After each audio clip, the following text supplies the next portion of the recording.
Okay, so here we are. We're from all over the place. I'm really glad Luca and Vittorio Monchiero are here with us. That's really fantastic, and I'm very pleased to be here with you. I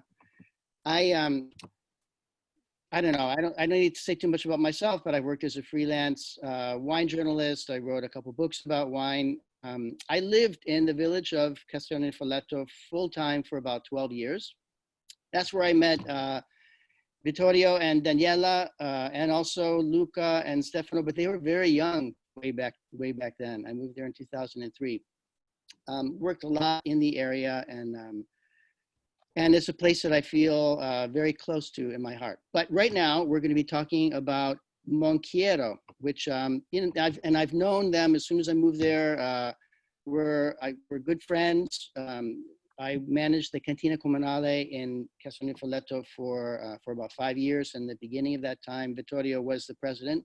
And then he couldn't devote that time to it anymore. So I'm very happy to be talking about their wines, and I would love to hear. Well, I'm glad that they're here because then they can also give firsthand information about them, of course. And here they are.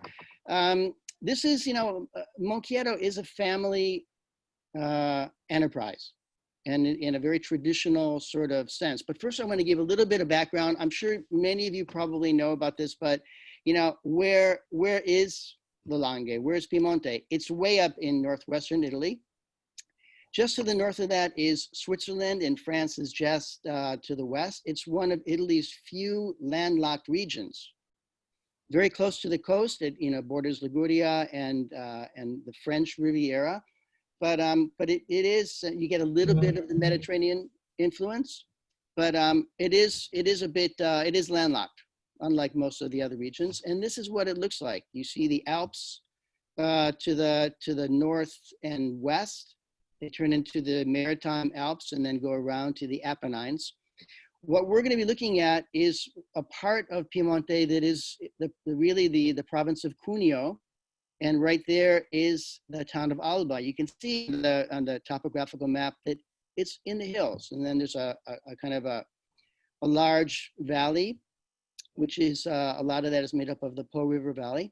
But that's what it looks like. And that is really what conditions wine growing in this area. Now, we're really going to be, there's a lot of appellations there. It has more wine appellations than any other region of Italy, which is saying quite a lot. The one we're really going to be looking at today, because these are the wines the Classico carries of Monchiero, we're going to be looking really kind of at the areas of the Alba, Langhe, a little bit of Roero, and the Barolo area, of course. So there's the Roero area. But this is the region of Alba, where the Nebbiolo d'Alba comes from. And if you can see where there's a light blue line that goes through that, which is the Tanaro River. So there's a little bit of this Alba area on the right side of the Tanaro. Most of it is on the left side, which is the Roero. So the Tanaro is the dividing line between the area of Roero and the area of the Langhe.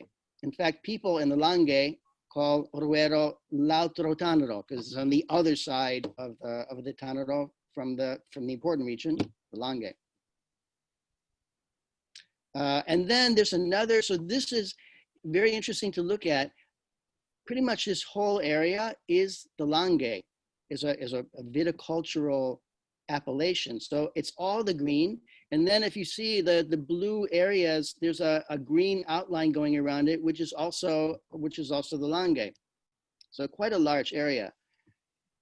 One of the most important parts of the Langhe, of course, is the Barolo area. And you can see that is, we'll look at it in a couple of different guises. Here, it's the red mark at the center. It's comprised of 11 different villages. Out of those, 5 of them we consider the most important, the most prestigious ones. Some of them are a little bit marginal, like Carrasco over to the side. It's only a very little part of the area of Carrasco that is in the area of Barolo. Alan, excuse me 1 second. Yes. Can you let my guys in? Yes, absolutely. Thank you. Thank you. Thank you for letting me know that. So the important thing to know is that out of the 11 villages, there are 5 principal ones, but only 3 of the 11 are completely within the boundaries of the Barolo wine area. And those 3 are Barolo, of course, Castiglione Folletto, and Serralunga. And you can see that Castiglione is really kind of, you know, pretty much in the middle of the whole Barolo area. And this is what it looks like topographically speaking. And over on the left side, you see, let me see if I can get a pointer here. This area around here is kind of descending hills off of a central spine. It's really a series of what we call hogbacks and cuesta. These sort of, they call them lenghe, which is where the name Langhe comes from. It means lingua is tongue in Italian, langue in French, and this area was very much influenced by France and French language, and the Piemontese dialect is about 40% French.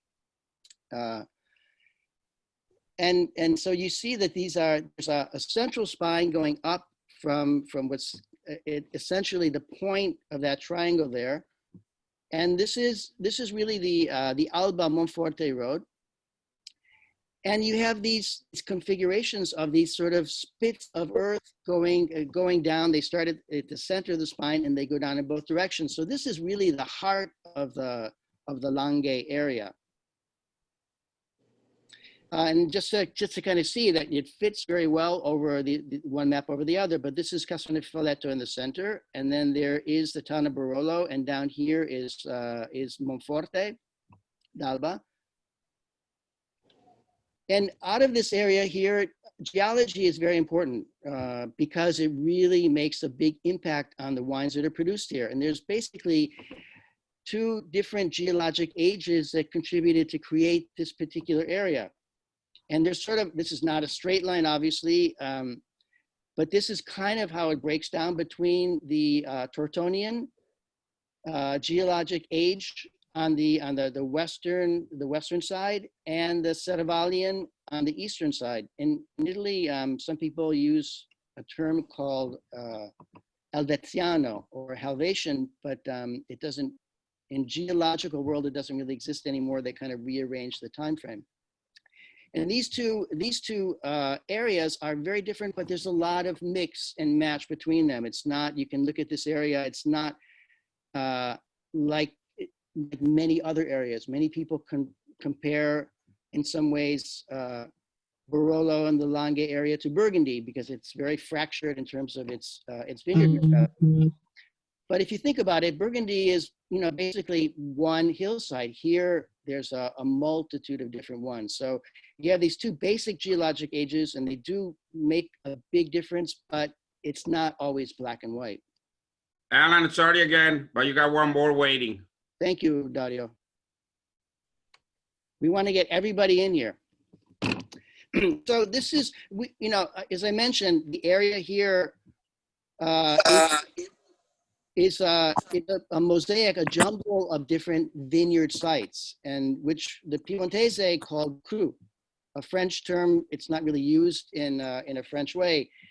It's kind of the comparable to the French lieu dit. They're place names. They're names that places with particular specific names, and these occurred spontaneously because it's a rural area and people needed a way to identify different parts of the territory. So these are for the most part, historical ancient names that came out spontaneously and they stuck. But there was a problem with that. They were never officially registered. People kind of knew where they were. In fact, in the deed, in the old ancient deed books in every town hall, they're not specific demarcations of a given vineyard. They just say, well, what's next to it? So it's very flexible. So Renato Ratti was one of the first to actually kind of organize and codify the existing map. But as I said, it wasn't really registered. So in 2009, 2010, there was a mandate from the Italian Minister of Agriculture to organize it and codify it and make it legal and enforceable, because there was a lot of discrepancies between, you know, what names appeared on a label and where the grapes are actually coming from. So we call them now menzione geografica aggiuntiva, or that's a singular, but it's also plural, of course. And they're basically additional geographic mentions that it can appear on a label. But now, as of 2010, they're all clearly delineated and registered. And so the process, some things got lost in the shuffle, I think, but at least it is a little bit more consistent now. And there's 181 menzioni geografiche aggiuntive in the Barolo area. And these, they can indicate a number of different things, these geographical additions to a label. They can be individual vineyard sites, in some cases very small vineyards, 5 hectares, 6 hectares. They can be larger areas, like the Busia area here. It's a very large area that encompasses a lot of smaller vineyards. They just kind of group them all together under a famous name, Busia, which kind of diluted that name a little bit. But so it can be a large area, or even one of the 11 Barolo towns. If all of the grapes come from one single township, you can have the name of the comune or the town on the label. So it can indicate a number of different things, not just individual vineyard sites. This is also the pyramid, the structure of Italian viticulture was revised a little bit around the same time. So there are, it's really divided between generic wines, just white wine, red wine. Now with the generic wine, you can indicate the grape variety or the vintage if you like, but nothing more than that. It doesn't come from a specific geographical area or territory. So there are these 2 categories, PGI, which is like similar to the Italian EGT, and PDO, which is either DOC or DOCG. An interesting thing about Piemonte is there are no PGIs, there are no IGT appellations anymore, only PDO appellations, and there are more appellations in Piemonte than anywhere else in Italy, as I mentioned. So we're going to get to the wines very quickly. Unfortunately, we don't have any to taste, but but a little bit about Monchiero. They're really, as I mentioned in the beginning, a traditional family winery. They're a very traditional winery in general. And what do I mean by that? Monchiero really represents the classic story and tradition of the Langhe area. And this is culture. This is a cultural kind of thing. The family originated in the area of Santa Maria in La Mora. It's a frazione, a hamlet of La Mora. In 1954, the family came over to the next town over, very close by, and they moved into the large farmhouse in an historic winery, Cascina, a farmhouse that didn't just make wine. It was they also grew vegetables and raised animals. Tenuto Montanello actually belonged to the Count of Castiglione, and he decided to sell it to a well-to-do pharmacist of the town in 1864. And the Monchiero went to this place as mezzadri, as sharecroppers. So and this was a very typical, common structure in many areas of Italy, from the Middle Ages up until not too long ago. So the extended Monchiero family lived in this very large farmhouse, and they worked the farm and they worked the vineyards, and they made wine in exchange for half of what was produced on the property. That's how it worked. They didn't really get any money per se. They got a place to live in.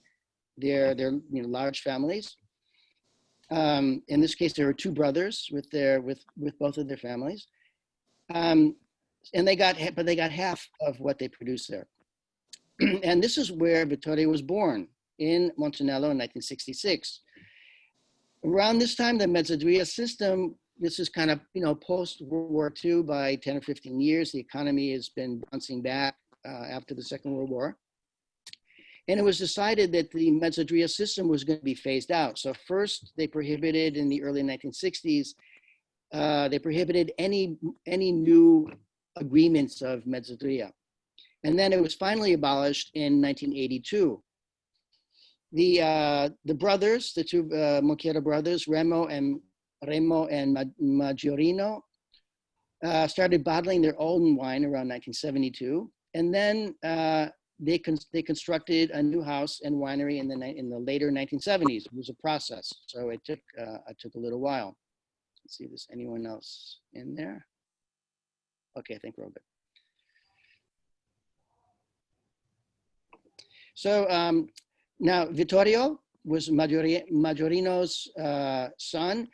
He was the first person in the Monchiero family to actually study wine in a formal way, and he graduated from the Alba Enology Institute in 1987. This is one of Italy's oldest and most respected enology schools. And of course, he eventually took over the management of the winery, and that's where we are today. Daniela, his wife, manages the winery's office, which is two full-time jobs in Italy. A lot of bureaucracy to fulfill, order taking, many things. And on top of that, she also manages a small bed and breakfast and many other things. Now, I mentioned that when I first moved there, Luca and Stefano were really little kids. Now they're grown up. They're becoming involved in the winery, and they certainly will be carrying it forward. I believe Stefano is in the process of finishing up his schooling in viticulture. But they're both very much involved in the winery, which is great, and that is also a traditional kind of passing of the baton in wineries in the Langhe area. It tends to go from generation to generation. So Monchiero has 11 hectares, maybe more or less, a little bit more, which is about 25 acres of vineyards, and they're spread out in different locations, mostly in the Langhe, Castiglione, of course, La Mora, Verduno, and Rodi. And also in the area of Alba that we looked at on the map, called Scaparoni, which is on the right side of the Tanaro River. So it's not in the Roero, it's at the edge of the Langhe and within the town of Alba. Monchiero produces about 70,000 liters of wine, which comes out as about 40,000 bottles. And they still do something which is also very traditional for the area, is selling about 30% of their product in bulk. Sfuso, it's called. And that is just wine that goes away. There are advantages to that. And one of them is the fact that you can really select the best parcels of wines from grapes in any given vintage. So you can really make a choice and a sort of a culling and a grading of what you really want to keep, and things that are very good, perfectly fine, but maybe not quite up to the standards, you sell off in bulk and they just go away, and you get, at least your expenses are covered. In 2005, I thought this was really fantastic when I heard that they were going to do this. Monchiero acquired a plot of vineyard in the Montanello area, within the Montanello MGA, a place that they had worked, that their family had historically worked as Mezzadri, and now they acquired a parcel of that vineyard as their own, and they're making a Barolo from that. The first vintage was 2010. It's a Reserva. So that, just a few more things about them. Monchiero works only with classic grape varieties of the Langhe. That is Dolcetto, Barbera, Nebbiolo for reds, Arnese, and Moscato. That in and of itself really classifies them as a traditional winery, because they really only work with the traditional grapes of the area. The yields that they take are moderate, which is kind of a revolution. The previous generations, Vittorio's parents' day perhaps, and before that, people were farmers. They wanted to get as much quantity off of their vines as they possibly could. And then there was a revolution that took place when the newer generation, Vittorio's generation, and a little bit earlier was coming in and becoming involved in their parents' wineries, just like Luca and Stefano are doing now. They had new ideas, and one of them was improving the quality, raising the quality by lowering the yield. That was very critical to this whole development renaissance of quality in Italian winemaking, not just quantity. They utilize sustainable practices, what the French would call lutte raisonnée, and they use a lot of traditional practices and techniques about performing certain activities in the winery and in the vineyard in sync with the lunar cycle. Their fermentations are fairly long, typically long fermentations, about 21, 3 weeks or so, a little bit more, a little bit less in some cases, with occasional pump over. So very traditional type of winemaking. One thing that's different about their winery, as with just about everyone else, even being a traditional winery, now the winery is very, very clean because it can be cleaned now. There's hot water, there's pressure pumps, there's temperature control. So that is one thing that has changed for traditional wineries, like everybody else.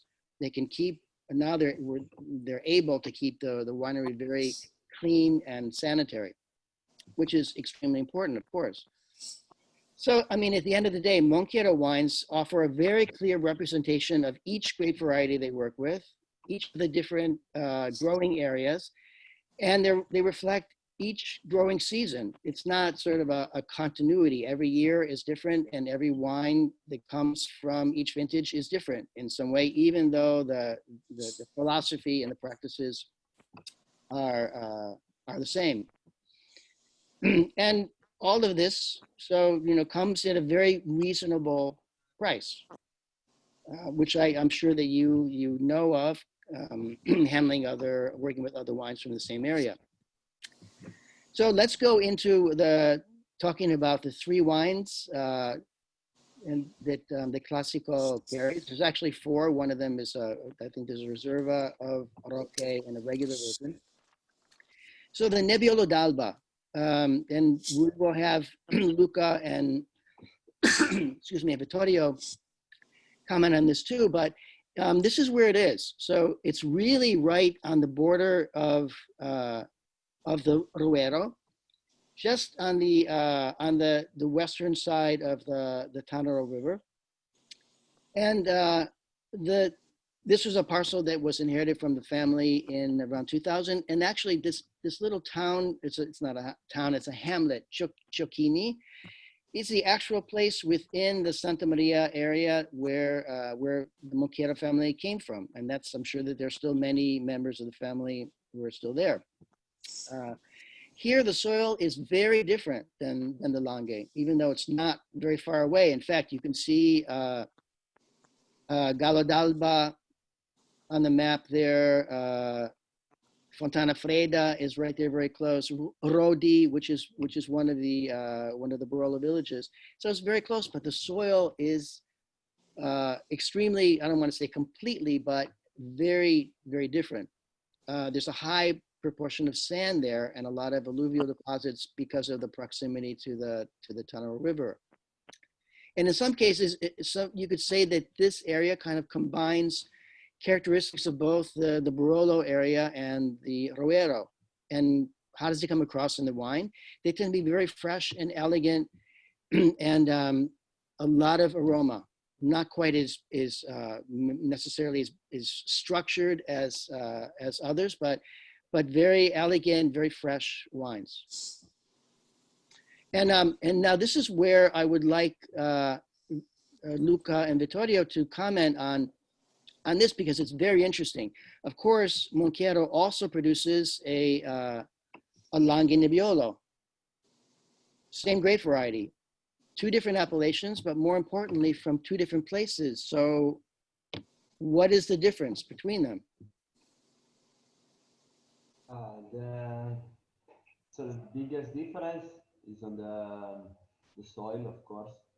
Soil are really different because on the Langhe soil we have more clay, more structure. We have more. We get an Nebbiolo with more tannins, with more power, and of course more better for aging in some occasion, not always. Nebbiolo d'Alba is more on a sandy soil, so we have more fruity flavor, we have more freshness. The tannin are more sandy, so less dry in the mouth. And they are really different, but both are really good for aging because both give a different way of aging of the Nebbiolo. One is more on the structure, one is more on the finesse, the flavor and all. Yes. And I think we can say too that one of the characteristics of the Nebbiolo grape inherently is tannin. Even without any wood, any time in wood at all, it still has a fair amount of tannin just because of the grape itself. And Luca, can you also go ahead? No, go. And no, I just wanted to also say that. Can you also talk about the aging, the differences of the aging of the two wines? Starting from the fermentation, normally Langhe Nebbiolo has a longer maceration. So normally we extract more from Langhe than Nebbiolo d'Alba. The aging is similar. Normally we are to 8-9 months for both the wines. But to produce Nebbiolo d'Alba, we must have age minimum 9 months in the barrel. For Langhe Nebbiolo, it could be some time, some year, maybe when we have a really ready Langhe Nebbiolo, we can produce it without aging in the barrel. So yes. It could be only stainless steel. So that's an interesting distinction right there between the appellations, that for the Nebbiolo d'Alba, there's a minimum aging requirement of 9 months. For the Langhe Nebbiolo, no. As soon as the wine is finished and settled and ready to go, it can be released onto the market.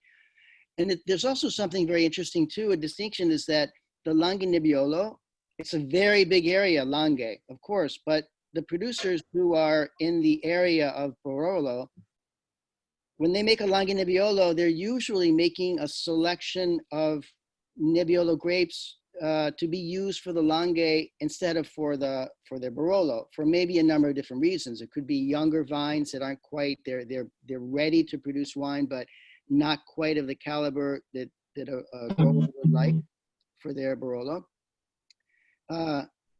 So that's an important distinction. Oftentimes, if you're talking about a Langhe Nebbiolo made by a producer who's also a Barolo producer within the Barolo area, you're often getting Nebbiolo grapes from the same vineyards as the Barolos in many cases.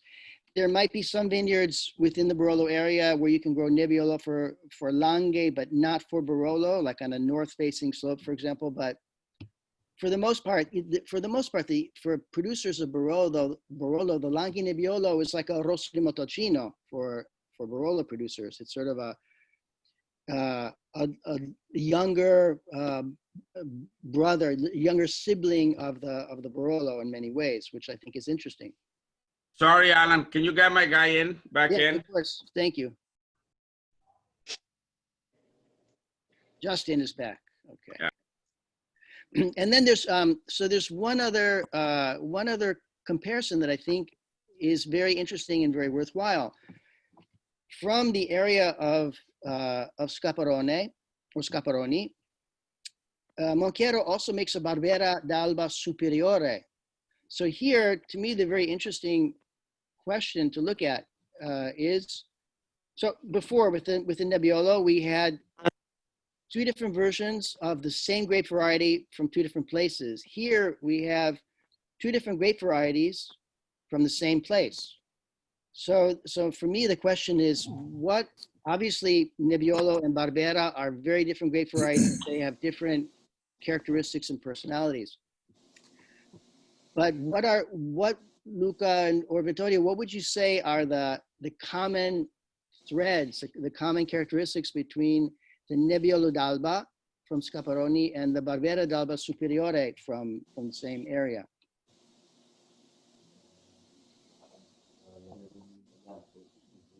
No, cioè il Nebbiolo d'Alba e la Barbera d'Alba, le cose in comune che hanno come sul territorio, chi lo traduce? Alan, traduci tu? Sì, dai. Okay. Alan, we can't hear him. Non vi sento. Nulla, niente. Parla mio papà, traduci? Sì, però io non posso sentire lui. Ah, no, ok. Vieni vicino. E parla Ok. forte. Il terreno di Scaparoni è simile proprio vicino al Nebbiolo, no? La vigna proprio vicina a quella del Nebbiolo d'Alba. E un'esposizione di sud, quindi è un'ottima esposizione per tutti e due i vini. Okay, aspetta un attimo.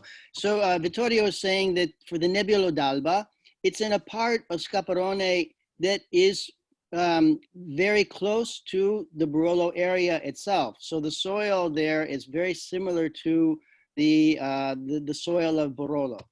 And it also has a southern exposition, which is very good for the Nebbiolo grape because it needs a well-exposed site with lots of sunlight. La Barbera ha un ottimo risultato in quel terreno, raggiunge una gradazione molto elevata, ha una buona maturazione e si presta molto per l'invecchiamento, con un colore molto intenso. And Monchiero says, Vittorio says that for the same reasons, growing the Barbera d'Alba Superiore in this area, which is, as he said, it's kind of Barolo-like soil, produces a very successful Barbera. The alcohol tends to be higher than usual. The color is darker. It's much more structured, and it has the capacity to age longer. So it sounds like the Nebbiolo d'Alba in this area, it's in its element, even though it's Alba, very close to the Roero, and there still is more sand here, I believe, than in other areas of the Langhe. So the Nebbiolo, of course, does quite well. But also the Barbera, I believe Vittorio was saying, really benefits from those same characteristics of soil. Però, Vittorio, questo terreno di Scaparoni ha tanto sabbia, anche questo qua, dove c'è la Barbera, no? Sì, però ha anche una struttura molto più forte della zona del Roero, quindi all'interno del terreno c'è un buon quantitativo di sabbia per un ottimo profumo, ma c'è anche un quantitativo di argilla importante. Sì. Per questo abbiamo un'ottima struttura sul Barbera. Yeah, and very good point. We mentioned before that in this area of Alba area, Scaparoni, it kind of blends aspects both of Barolo and Roero, or the Langhe and Roero. And so Vittorio is saying, yes, it benefits a lot from the higher than usual percentage of sand in the soil, which helps really give it a beautiful aroma. But it also benefits a lot from the abundance of clay that is much higher here than in the Roero. So it really is in many ways a mix of a blend of characteristics of these two areas of the Langhe and Roero in this particular area. E poi Like, la produzione anche su questo terreno è molto inferiore rispetto a Castiglione Falletto, quindi siamo al di sotto del 20% di produzioni e tutti gli anni abbiamo un'ottima barbera con una lunga. si può ripetere l'ultima frase perché era... Allora, il terreno ha anche un buon quantitativo di argilla. Sì. Tutti gli anni abbiamo quantitativo inferiore del 20%, okay? Percentuale di argilla più alta, lunga longevità, quindi la barbera, come anche il Nebbiolo, ha una durata molto più lunga anche rispetto a Castiglione. See, and he's Vittorio is saying that here the soil is a little poorer. They usually yield about 20% less here than up in the areas of it around the center of Barolo. So there's already a much lower yield, a much lower production, and it's really the clay that helps prolong the wine and the longevity and give it that body and structure in addition to the aromatics. E poi cosa vuol dire superiore? Com'è diverso di una barbera d'alba normale? Il termine superiore comprende mezzo grado in più rispetto ad una vigna normale, ma la cosa importante, superiore, vuol dire una vigna che ha una caratteristica importante che si presta per un lungo invecchiamento rispetto ad una barbera giovane che ha più acidità e che viene bevuta dopo pochi mesi di vasca. Ecco. Questa ha bisogno di più invecchiamento, molto morbida, molto ricca di frutta e anche molto longeva. And I asked Vittorio, what does superiore indicate in general and in this particular case? And he said that the superiore indicates a little bit higher level of alcohol, about a half degree higher, but it's not so much that really makes it superiore. It's the fact that it really has much more structure and complexity and the potential to age. It can really benefit and improve with some aging before the bottling. Nel legno, no? Nel legno, nella botte grande. Esatto. Invecchiamento. So, of course, aging time in wood.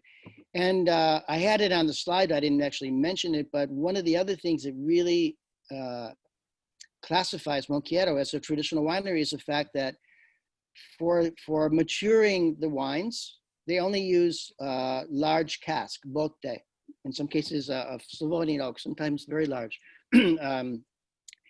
So the Barbera Superiore is aged for a longer period of time, and it doesn't necessarily need to be, but it definitely benefits by this additional age to really show all of the components that it has. And one other thing about this, the comparison on the left with the two Nebbiolos, the Nebbiolo d'Alba requires 100% Nebbiolo grapes for the Nebbiolo d'Alba. The Langhe is 85% minimum. However, many producers, including Monchiero, choose to use 100%. But just in terms of the appellation requirements, Langhe requires 85% of minimum of the grape variety that's listed, and Nebbiolo d'Alba requires 100%. But once again, the Langhe Nebbiolo is 100% Nebbiolo from Monchiero. Doesn't have to be. So moving on to the two Barolos. This is Roque over there. It's really a legendary, one of the legendary crus, classic crus. Some people are very fascinated with it. I'm one of them, but there are many others. I've worked in a number of different parts of that vineyard. There are about 7 people who make Barolo Roque. I think there's another 2 that own a part of it, but don't have enough to actually make a single vineyard wine. It has a very unusual topography to it. It's southeast facing. You see on the map, it's all the blue there. It starts over here and goes all the way around, and it goes all the way south past the border, the town border of Castiglione into Monforte. And so the Roque di Castiglione goes into Monforte, and they call it Roque di Castiglione because the vineyard is continuous and it goes down into the town of Monforte. What you can't really see on the map is that the vineyard, well, you can see it's very long and narrow, but what you can't see is towards the tip of the arrow there, that's where the vines stop because it's sitting on a cliff. And from there, there's a drop straight down 20, 30 meters, maybe more, to the Rio Perno stream at the bottom. So it's a very dramatic vineyard, very steep. There's a picture of it, of a part of it. And it's very unique. Some people think that this is actually where one of the places where these 2 geological ages kind of meet and intermix, right around the Roque vineyard. It has elements of both the Serravaglian and Tortonian characteristics. And when, before people started making single vineyard bottlings of a wine, and this was one of the very first, Alfredo Corrado from Cantina Vietti was one of the first to do a single vineyard bottling of any wine, 1961, and his was Roque because he was very very transfixed by the vineyard. Even at a time when, up until recently, Barolo was always mixed, Nebbiolo grapes, but mixed from many different places to create a more balanced wine. So there were, just like in Burgundy, there were people who would go around through the vineyard, through the area to acquire parcels.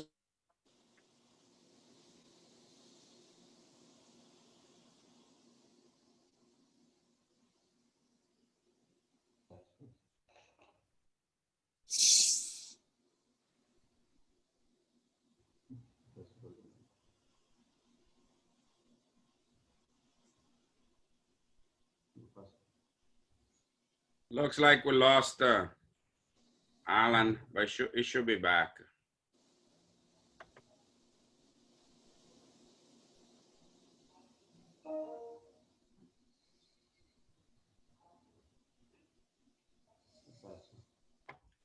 Okay, I'm back as a host. I guess Alan got kicked out, so we'll wait for him to join us back. Let's see.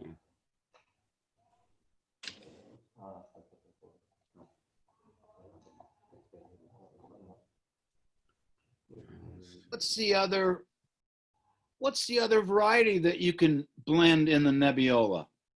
Does anybody know?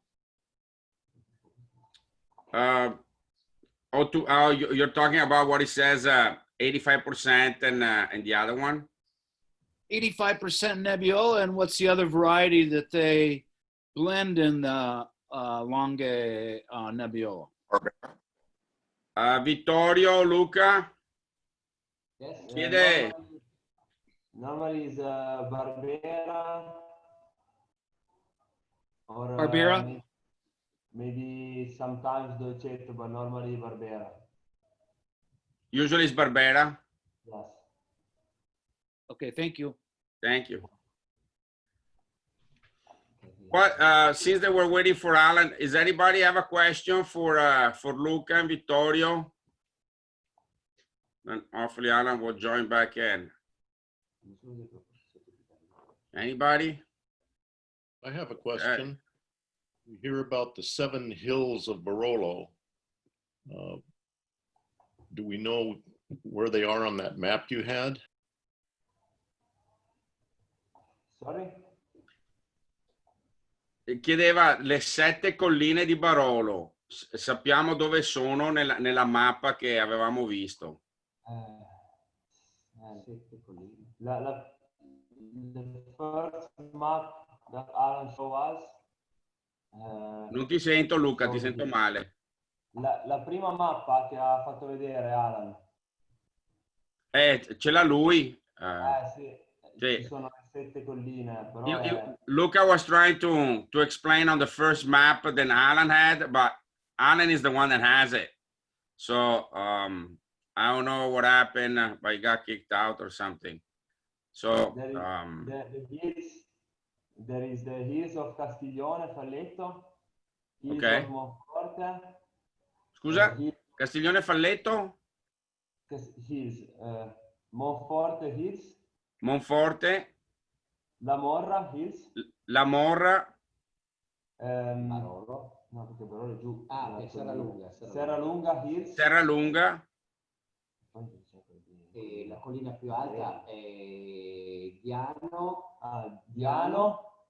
The highest hill is Diano.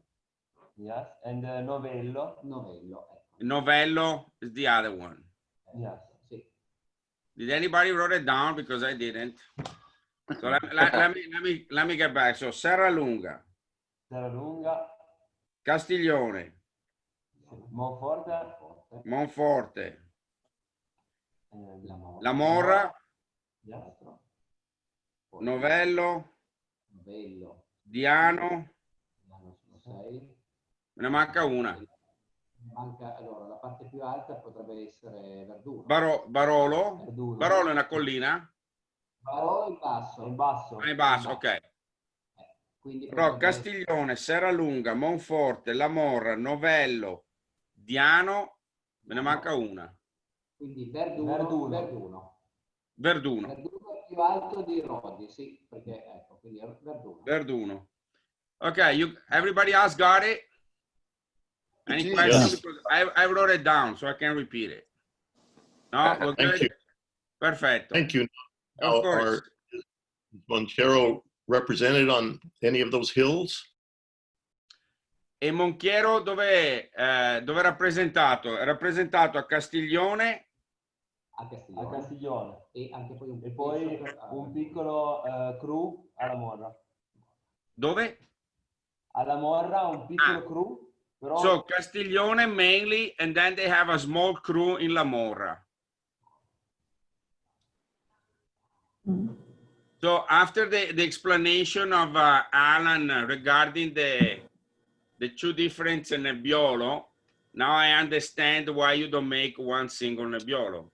Because I was like, I came across twice because Nebbiolo is the one that we sell. Your Nebbiolo is our #1 Piemonte wine that we sell. And we had to work with both, you know, the Langhe and the Alba, depending on the, you know, the quantity. So my question was, why don't you do just a Langhe Nebbiolo? So then you have double, but now I understand. So I won't ask that question, okay? But I was like, you know, because it's, you know, you go and you place the wine on by the glass on the list, and then all of a sudden, no, I don't have the Langhe anymore. Now I have the Alba. We actually happen vice versa. But but I understand something. Then, what is the production of the 2 Nebbiolo? Just to have an idea. Allora, Langhe Nebbiolo su Castiglione 1 ettaro di bottiglie. Le bottiglie. A livello di casse, quanto fate dei 2 Nebbioli? All'incirca fai 7.000 bottiglie. 7.000 bottiglie l'une? Langhe Nebbiolo. Langhe 7.000 7.000. bottiglie. E Alba? E Alba sono circa 5.000 bottiglie. Okay, so I don't know. Grazie. I know you guys have had the same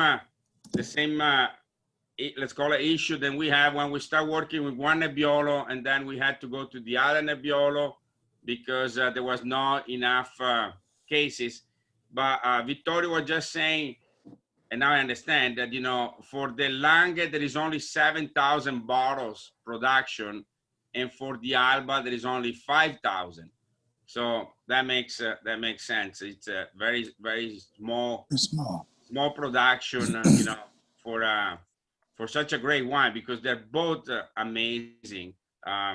We would like to work more and more with the Alba, but when we switched over to the Lange, we had no complaints from our clients. So we just want to try to get, you know, as much as continuity as we can. But did Alan fall off? Hey, Tim, can you try to reach out to Alan? Yeah, I was just trying to do that. Okay. Actually, of course, over the many years of communicating with him, all of the emails that I have from him, I have no phone number from him. But Tony does have his phone number, and he's calling him right now. He's just Okay. Perfect. Yep. So apologies, of course, to everybody for the little intermission, I guess, as it were. But you know, we do still have Luca and Vittorio here, and they do know a little bit about the wines that they produce. They might even know a little bit more than Alan does. Alan. Potentially. So I think it's possible we could continue here with some educational points, maybe, and maybe a little bit more about the history of the family, those sorts of things. So I don't know, Luca, do you want to talk a little bit about you know, why does Monchiero make wine from the Roque vineyard, or you know, perhaps also from some of your other vineyards? I mean, we know a little bit about Montanello, of course, from Alan's presentation, and you know, the story behind, you know, that wine. But maybe you could speak a little bit about, you know, Roque in particular, given its importance, and perhaps some of the others too, if there's some time. The story of the Roque for our family is really important, because when my grandfather decided to leave the Montanello farmhouse with my father too, and his brother, the brother of my grandfather, they decided to move, but not too far from Montanello, around 2 kilometers. There was this piece of land where there was vineyards and the possibility to build a house. And these lands,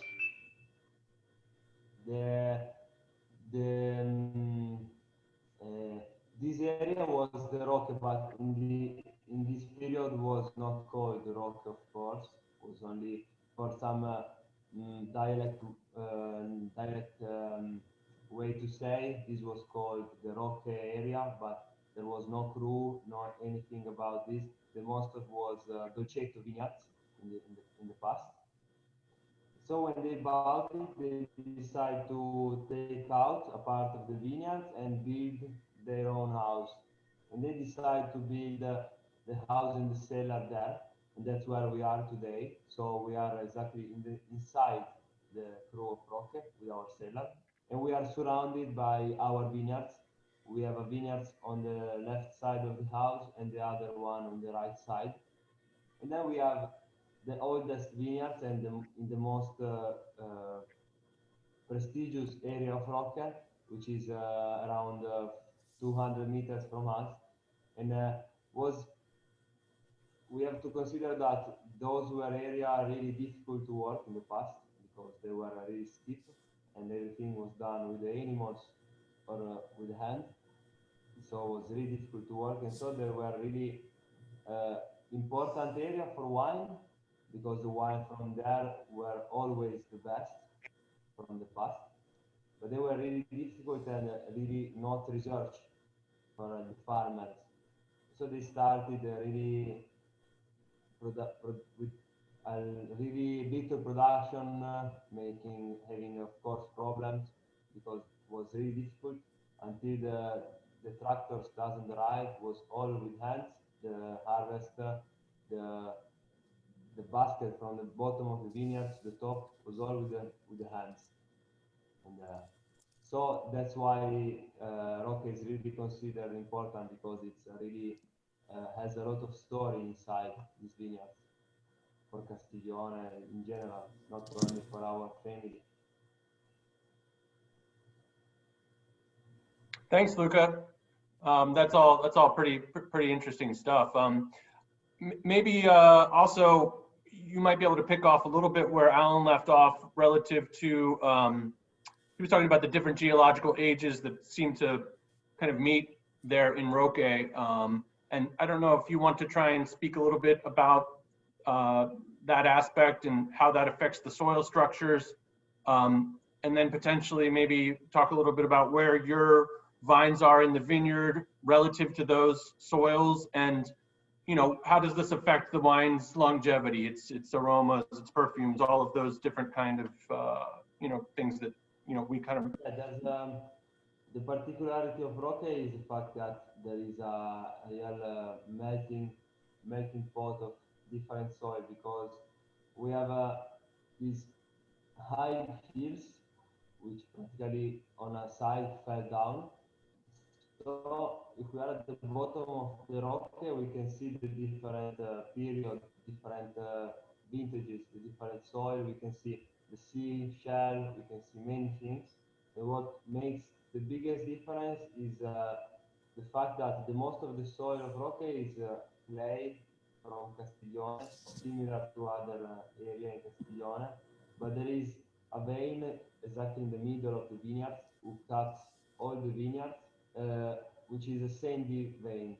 So this is not normal, not common in Castiglione part, and that's why these hills is more easy to fall down, because there is this, in the lowest soil there is sand, and then this makes a lot of difference, because the most of the soil in Castiglione are really structured, really strong, and the wines from Castiglione normally are more to wait, so they need time in the barrel, they need time in the bottle. Roque always is the most ready, young, the one with most spicy flavor, less maybe nature fruit or other, is the one more fresh, more mint, many kind of flavor that came from this sand in the middle. And when we walk in the vineyards, we can see the difference, because the color of the leaves,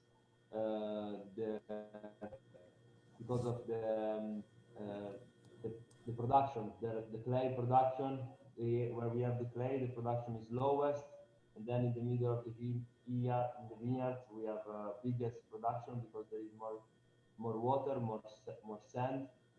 So it's like three, four different soil going down, and this is what makes the biggest difference. Yeah, it's a very important thing to note with that sand, I think, because for a lot of people who do know about Barolo and know about the various villages and kind of what their reputations are relative to the structures of the wines, Castiglione, as you said, it's known for its clay, which typically produces stronger, bigger wines. But because of that sand that's in there, you do have a more accessible wine at a younger point in its life, which, at least for all of us from a sales perspective, I think is really crucial to mention to accounts. Anyone who's looking for Barolos that, of course, are going to age, but give people the opportunity to open them and enjoy them, within a few years of release. It's I think pretty key, especially when it comes to restaurant wine lists, all that sort of stuff as well. So a really important consideration for the Roque Barolo in particular. Yes. And so maybe, Luca, do you want to perhaps contrast that a little bit with Montanello then? Okay. The biggest difference between Roque and Montanello is the exposure. The Montanello is on a southwest, so the opposite. Roque is southeast. So we have two different moments with the sun. Rocca has a sunny morning and has practically sun all day. Montanello has less time, less hours of sun because it's on the other side of the hill. So in the morning it's always coldest. And this makes a lot of difference on the maturation of Nebbiolo. Always Rocca are picked before the Montanello, and always Rocca has less problems, maybe problems from illness or other, because they are in a more open area, so they are open to the sun.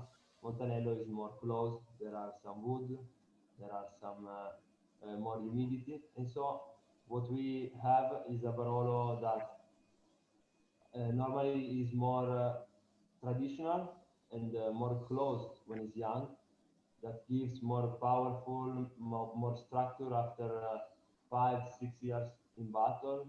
Is more coffee, more tobacco flavor, more mushroom, truffle, because of the soil is more covered from the tree, from the hills too.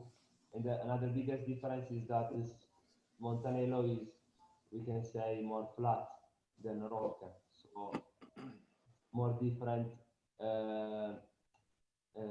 maturation. We have uh, more standard maturation on the Montanello. Rocca always has the highest part with fast maturation, lowest part with more difficult maturation. Montanello is a really little area, really closed inside. There is a real microclimate inside, and it's always something apart. Could be matured before Rocca, could be matured 2-3 weeks after Rocca. And what we get when they are in the tank is always a darkest color, of course, on Montanello, and more tanning, really structured tanning than Rocca. And we always had more extraction on Montanello. So Montanello is what we normally is the wine that normally we use for Riserva. So we keep it 2 years more in the bottle. And, those are the biggest difference. The soil in Montanello is, we can say, 95% clay. So more structured soil.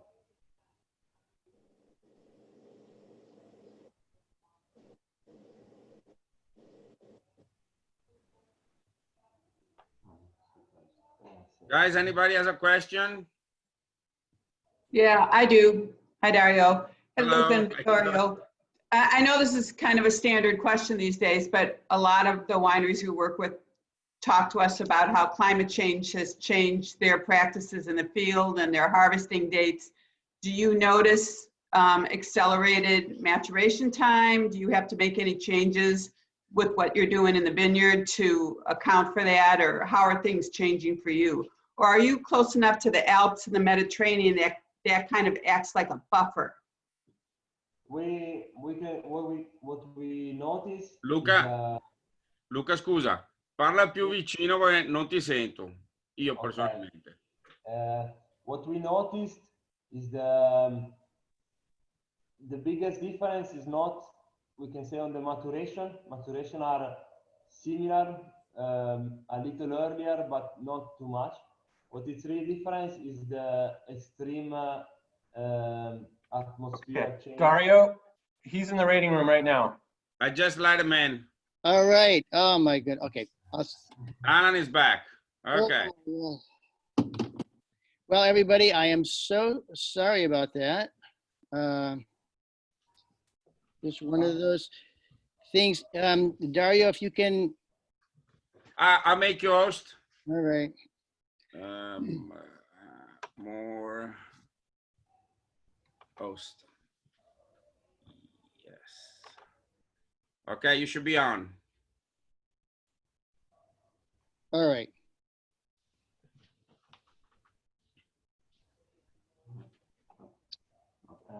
I'm sorry, everybody. Happens sometimes, I guess, but.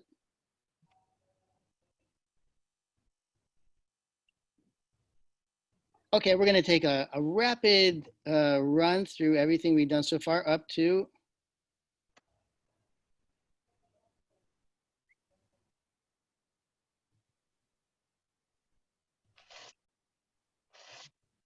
Okay, so we were talking about Roque.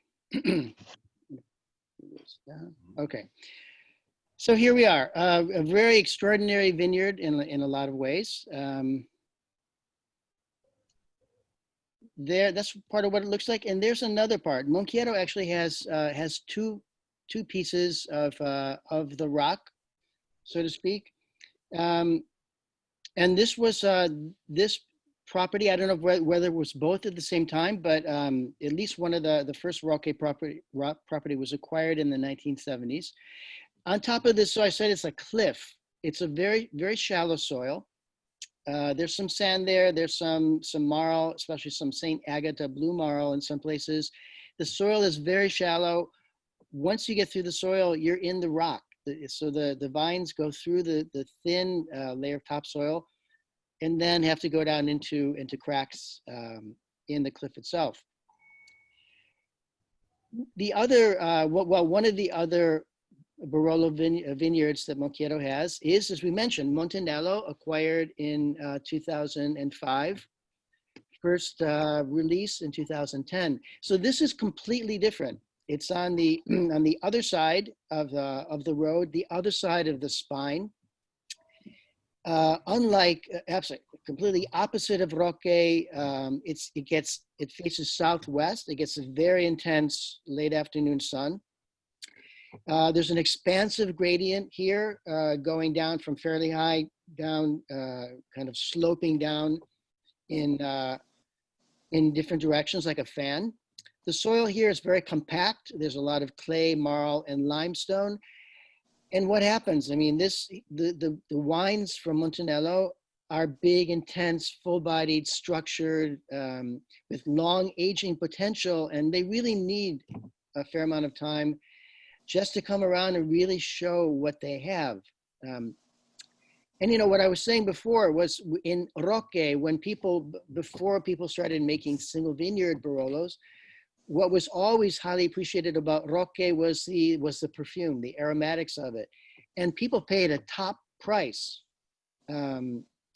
for grapes from Roque, even though it was a little bit lighter in color than some of the other Nebbiolo vineyards. Like Montanello tends to be significantly darker, and the alcohol tends to be a little bit lower in Roque, or at least historically it did before things started warming up.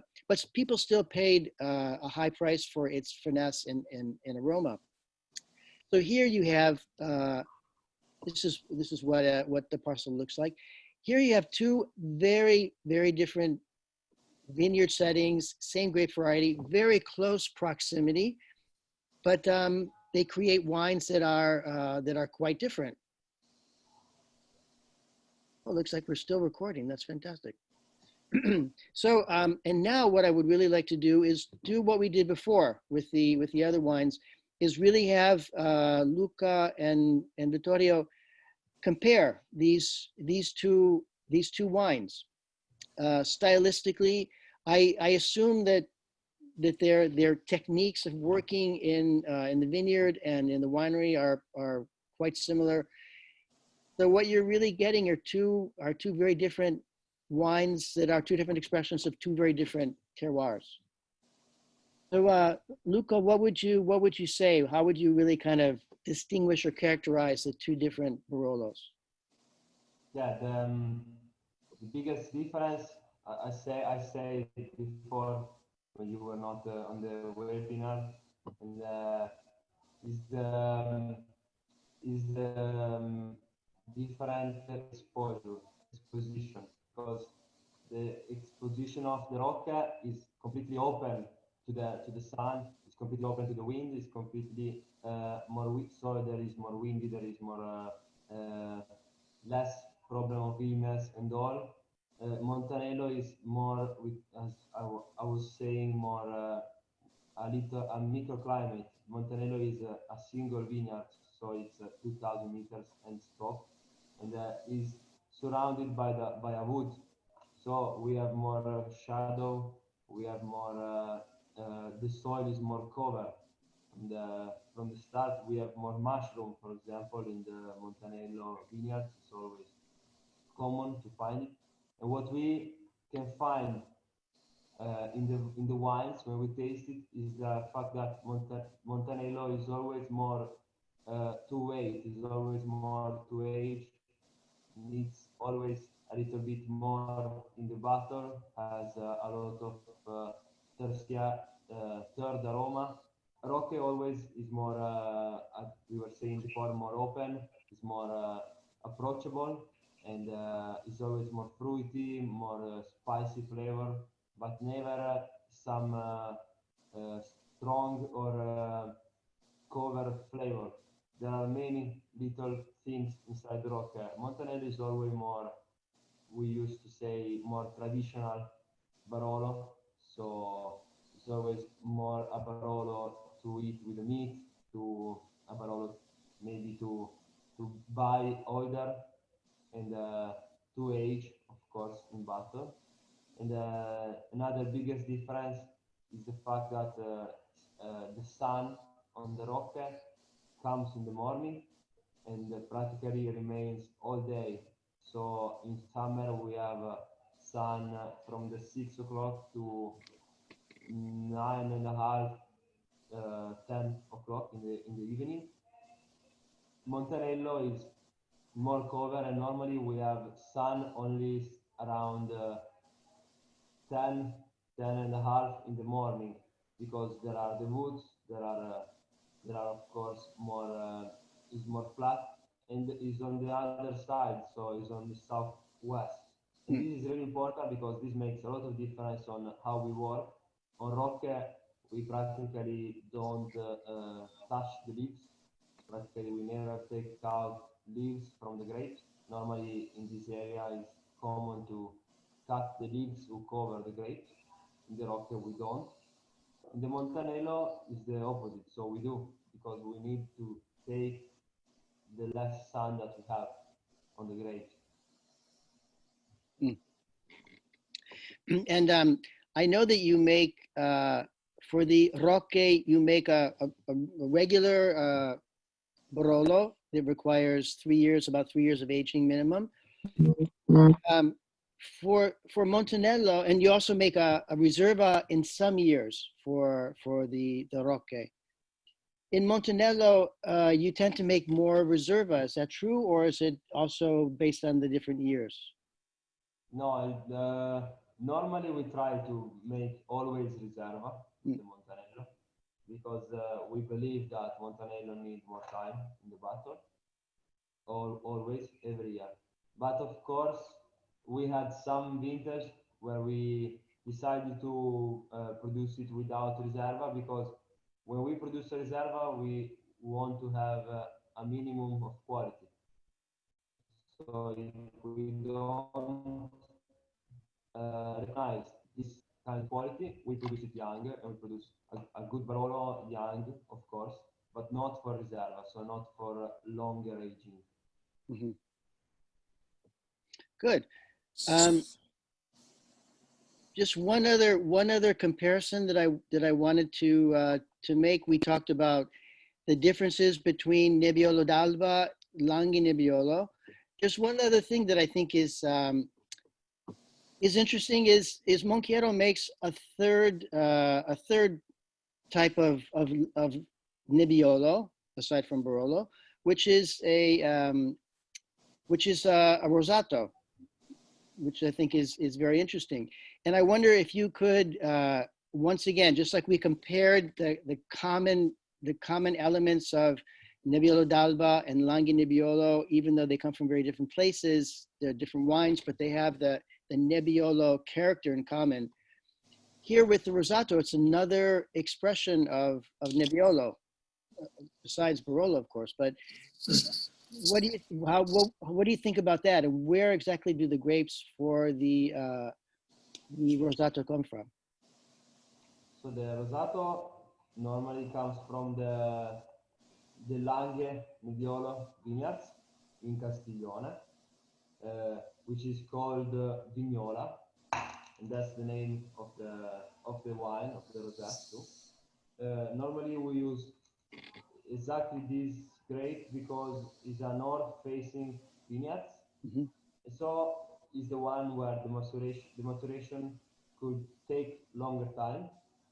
And so what we do, or normally, is we harvest a part when it's not completely mature. So it's like a little green harvest, but when they are coming to the maturation, so closer to the harvest.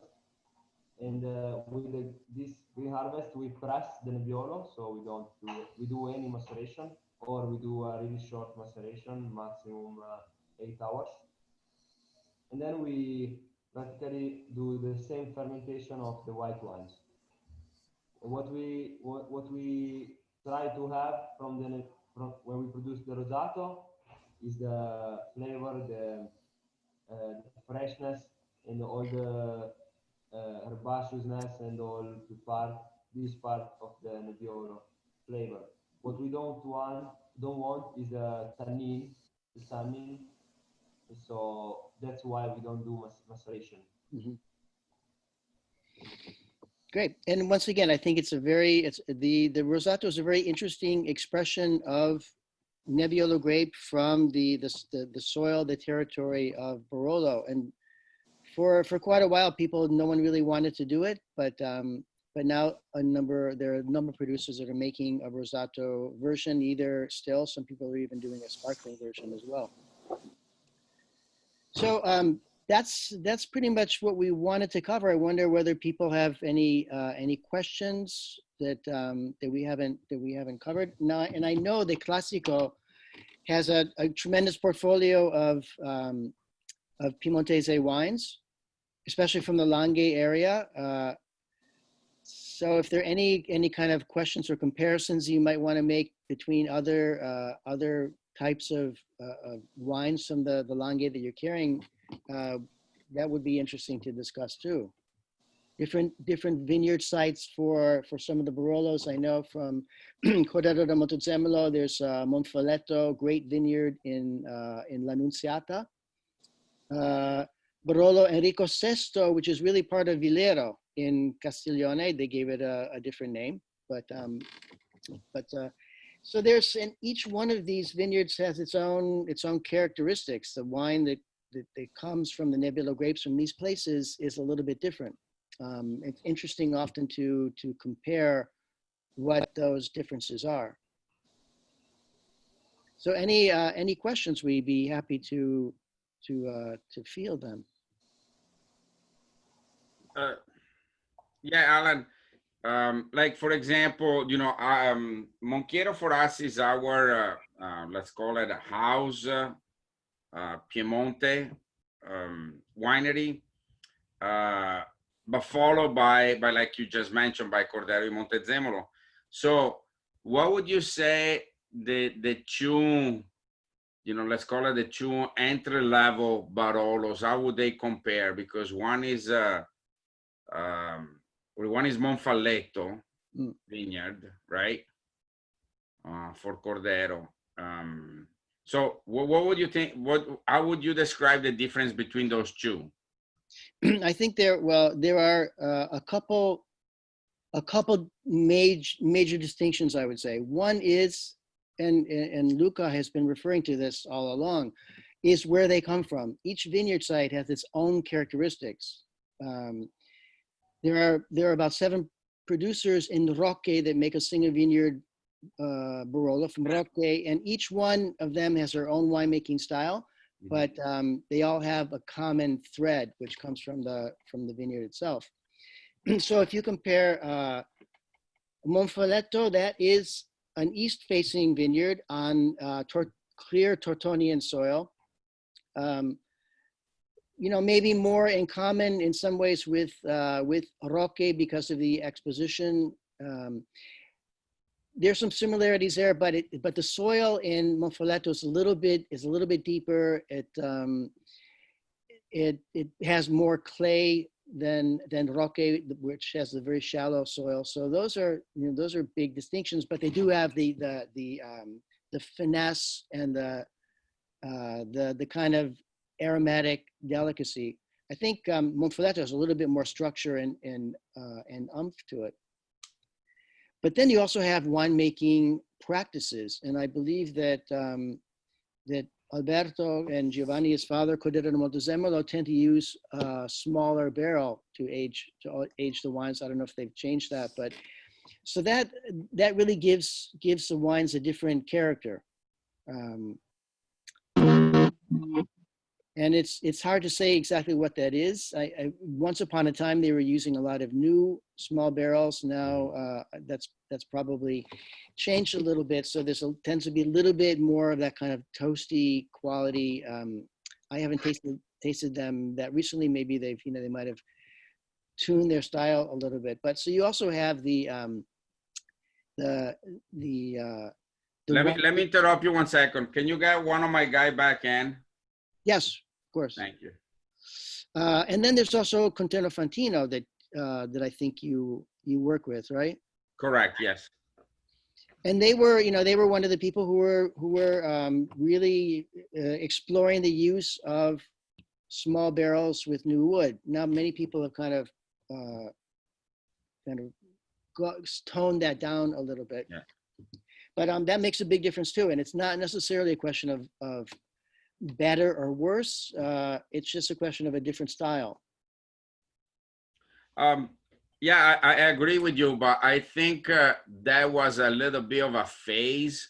I mean, I remember like late 90s, beginning of the 2000, they were like experimenting with the small barrique, but then you're taking away everything that is the characteristic of a Barolo, in my opinion. Yeah. And I think that was like I said, it was like a phase, and then people kind of dropped it off. Yes. So tell me, in your opinion, the two vineyards or the two area where you can see the most difference of two wine. I mean, I understand that the winemaking and the aging and everything, but if you had to pick what's really represent Barolo wine on the two most opposite way, which vineyards you think are the one that shows that? We can do it right in Castelnifoletto with Monchiero's wines. The Roque and the Montanello are very, very different, just in terms of their makeup, their personality.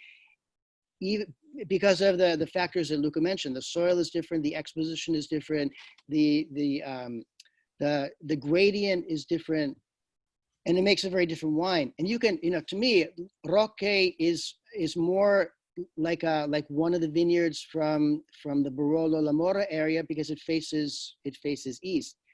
If you look at the vineyards from the other side, Serralunga, most of the better vineyards from Serralunga face west, and they get that intense sun, which is a little bit more like Montanello. So, I mean, if you take two classic cases, Vigno Rionda in Serralunga really expresses those classic Serravaglian characteristics, very structured, very intense, takes a long time to come around and show what it has. It really needs time to open up and develop to show everything that it has. And a vineyard on the other side, like Monfoletto is a good one. Cerecchio, perhaps in Barolo, kind of straddles Barolo and Mora. That has a different character to it. So the east and the west, the Serravaglian and Tortonian really are two very, very different personalities. Thank Luca, you. Do you have any thoughts about that? I don't work right now with anything from Serralunga. I had come across to throughout the years to some vineyard owned that, you know, but like I said, you know, we in, you know, we like at least here when we talk about Barolos, you know, we like to kind of present it to a client more, let's say, feminine, if it's more approachable, you know, compared to the more masculine. Absolutely. And that's where Roque shows very well. Bricco delle Viole, beautiful, up in Novello. Mm-hmm. Tends to be a very pretty Barolo. You have the Busia from Einaudi. Yes. And I'm not sure if what part of Busia it's in. Maybe Vittorio knows also, because there used to be a very small area called Busia. Now it's a large part of Monforte. So it really depends on where it fits in that area.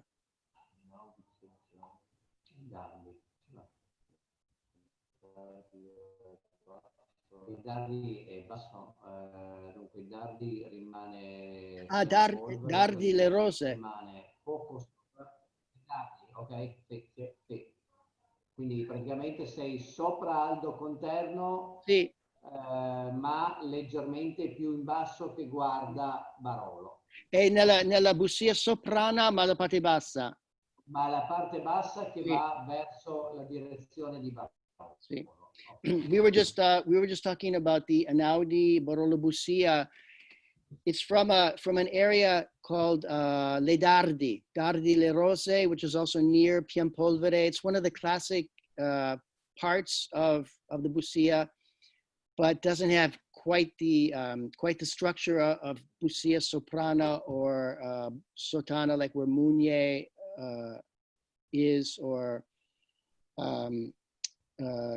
Cicala vineyard. So, but you see in the Brunate, for example, would also show a lot of those more kind of delicate characteristics, the delicate side. And that's, you know, that's about finesse and aroma, and a little bit lighter, not that kind of tough, earthy structure that some of the Serralunga and even Monforte wines have. There's also Cascina Francia in Serralunga, which displays a lot of those typical characteristics. And they soften up, but it takes a long time to really sort of blossom. Mm-hmm.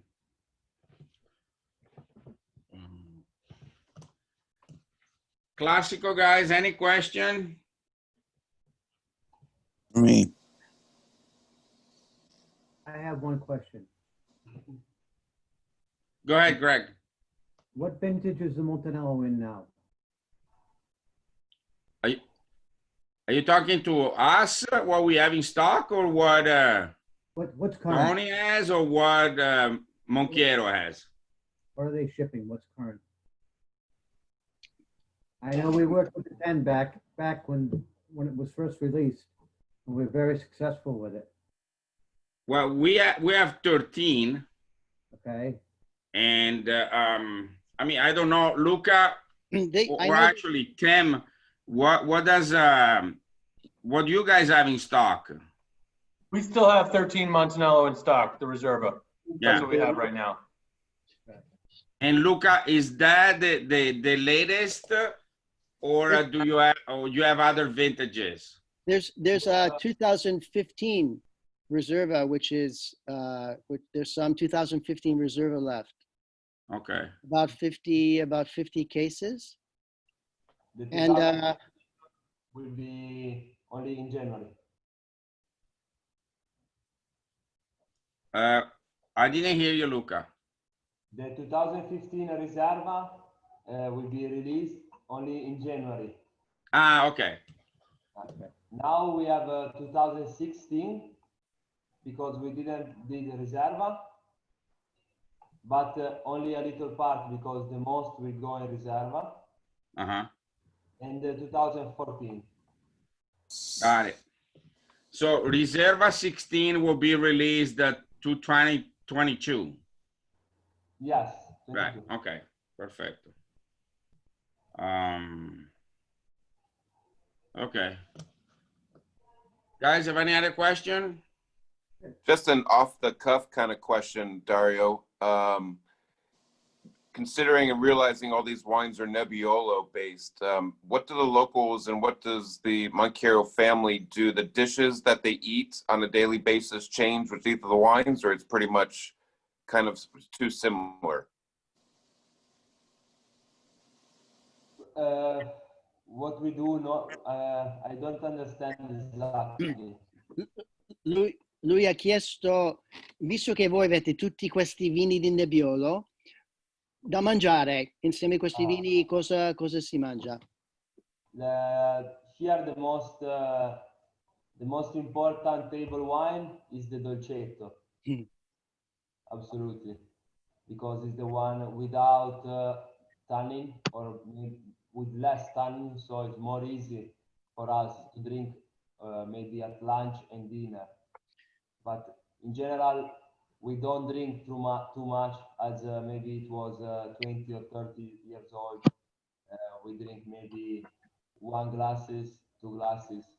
In the past, people were drinking Dolcetto, maybe a bottle per day, but it was like 11, 10 degrees. Now we have all the wines around 14 degrees. And so we drink less, of course, but in general, we drink Dolcetto or Barbera. Good, Luca, please don't drink Nebbiolo. There is not enough. Ma abbinamento con i vini di Nebbiolo? Abbinamenti. Quindi la carne, formaggio, quindi carne tipo, allora, carne dal filetto o il classico brasato, quindi la carne cotta comunque nel vino ridotto, oppure in questo momento tutte le tipologie di formaggi ben stagionati. Quindi parliamo non di formaggi freschi, ma di formaggi abbastanza asciutti e stagionati. Questo è l'abbinamento, direi, importante per Classico. So Vittorio said that the sort of typical things to eat with a Nebbiolo based wine is meat, of course, either sort of a tender filet that is maybe grilled or pan seared, or the classic brosato Barolo. So a piece of meat that's very flavorful. It's like kind of like a top round, but needs to be cooked for a long time, braised, and it's braised in wine.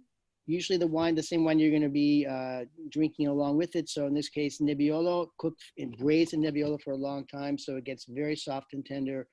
And obviously that's a very good, a very classic pairing with the Nebbiolo-based wine. And aside from that, there's also a lot of cheeses in Piemonte, just like many other regions of Italy. And Vittorio's suggesting that the aged cheeses, the drier stagionato cheeses go best with a Nebbiolo.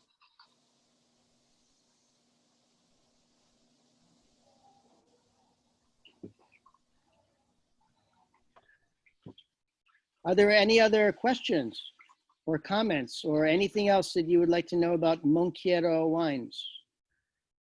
I have well, I don't know, a suggestion might be a too big of a word, but a little bit of an issue. It's on the label of a Rocche di Castiglione Barolo and the Riserva. I would suggest to have on the label the word the Riserva a little bigger, because it's a black label, and you're having a hard time distinguishing the regular Barolo from the Riserva Barolo. Because you carry both of them, right? Correct. Yes. So that's what I'm saying. It's and I'm looking as a restaurateur side. People don't pay attention, so you end up selling the Riserva at the price of the regular. So I think if the word would be a little bigger, it will pop up a little more and avoid those type of issues. But this, like I said, I don't know if suggestion is a big word. It's just an idea. Let's put it that way. But I think it's certainly a good comment, because if a client is going to take two Barolos from the same producer, a regular and a Reserva, Mhm. you need to be able to really distinguish them. It's very they're kind of making a commitment to the wine and the winery, having both of those on their list, and so they need to be easily distinguished, not just on the wine list, but also visually. Correct. That's the point. And I'm not saying, redesign or change the color, and absolutely not. But make it a little bit more, the word Reserva a little more popping up, or maybe a little bigger, because like I said, you always end up being the getting the most expensive wine sold at the least expensive price. So we want to try to avoid that, as much as possible. And also on the shelf, if you have it on the shelf, Reserva, if it pops up, it's a little more, grabbing. I think it needs to show up a little more. But like I said, just a notation. I think it's a good comment, and to tell you the truth, it might be easier if Monchiero or anyone else ever wanted to distinguish more clearly a regular and a Reserva. It might be easier to just sort of do a different design label, because I think that the consortio the regulations are very specific about the size of the letters for everything that's on a label.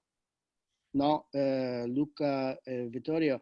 I think there's probably are restrictions to how you can position Reserva on the label. There's maybe not on the position, but there are laws on the millimeters of character. Yes, so you probably can't make it bigger per se. Barolo. Must be little than Barolo. So must be 2 or 3 millimeters lighter than Barolo. We can place it in other place in the label, but normally must be little. Yeah. Because it's Barolo must be the biggest. Is a law. Yes.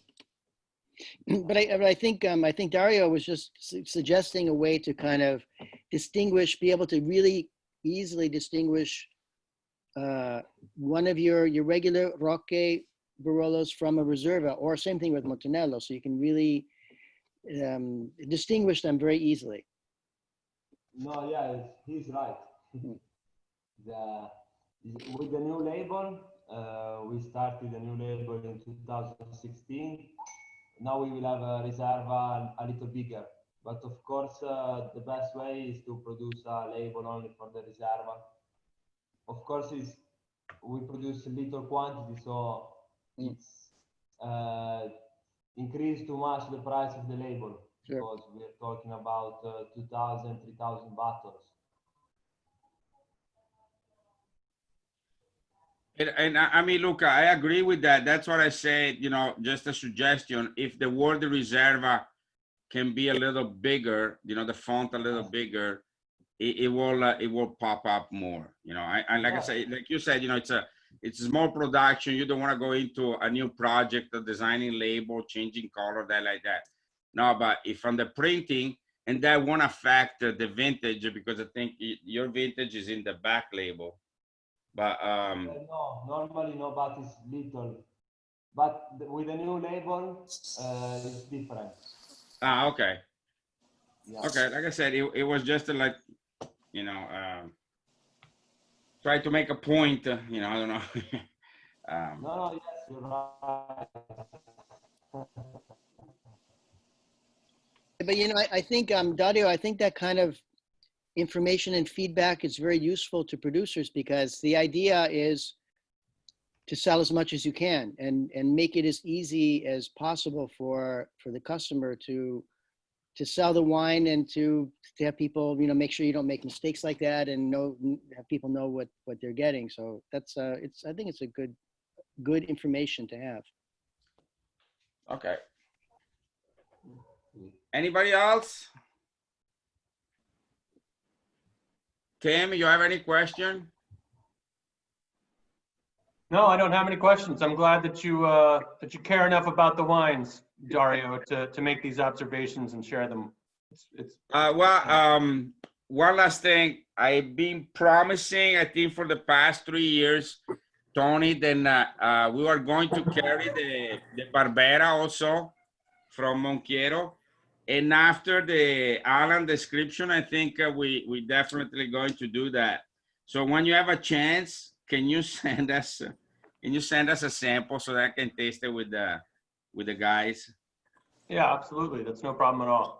Perfect. Appreciate it. And you know, Dario, I did notice that you have a lot of Barbera d'Alba, and they're from excellent producers. I think it would be a good addition to have, you know, a Barbera d'Alba Superiore to sort of distinguish, to differentiate a little bit. Exactly. And that, like I said, that's always been the point that, you know, I say, okay, you know, I don't have a superiore, but now knowing also where the vineyard is located and what's going behind and underneath, okay, it made me even more convinced on the fact that we should really look into it and start working with it. So look forward to retaste it and get it going. Yeah. And then just one more thing maybe to mention is another new wine I think you're aware of and interested in is Segreto. Oh, definitely. I can't wait. If you wanna talk about it a little bit, Alan, because my guys don't know, because I just met with Tony a couple of weeks ago. That's what he mentioned it. So, but definitely we're gonna work, and we understand it's a one-time deal, but we definitely want to work with it. If you don't mind, like I said, mention a little bit about the wine and why the name and everything. That would be great, so that my guys knows. Is that okay, Tim? Is Tim there? Yes, we do. I think that's probably okay. I should just mention that, as you said, the supply is not infinite, and it is a one-time thing. I do think that we'll have sufficient stock to absolutely meet all of our markets. So I would say by all means, go ahead. Let's get everybody excited. So there's a very special wine that Monchiero is going to be releasing, and it's going to be labeled as a Langhe Nebbiolo, which it is, but it is also comes from Barolo vineyards within the area, and it's a 2014 vintage. So it's really sort of a Barolo in disguise, if you will. They're kind of like you know, it's kind of like wearing a mask, just like most of us are when we go out. You taste it in the glass, and one of the really great things is it's going to be at an extremely reasonable price. So it's a Barolo that is kind of masquerading as a Langhe Nebbiolo at a price, you know, that you would think would be a Langhe Nebbiolo, maybe in between somewhere, but very an excellent wine, and I think it's going to catch a lot of people by surprise. So that's part of the secret, is that it really is a Barolo from an excellent vintage that has bottle age on it, that is going to be there, very accessible to drink. So that's kind of it. Alan, a question: is it actually full-blown Barolo declassified, or is it just a Nebbiolo that comes from the Barolo vineyard? No, that's a secret. It's essentially a declassified Barolo. Barolo, okay. So Well, I can't wait. Can't wait to taste it. I think, and I think it's going to be a big hit. It's only one. This is it. It's not gonna come around again. But I think it's a great opportunity for people to be able to experience, you know, a Barolo with bottle age on it from top class vineyards. And I'm not going to reveal what they are because that's kind of a secret, but your salesperson can convey that to you.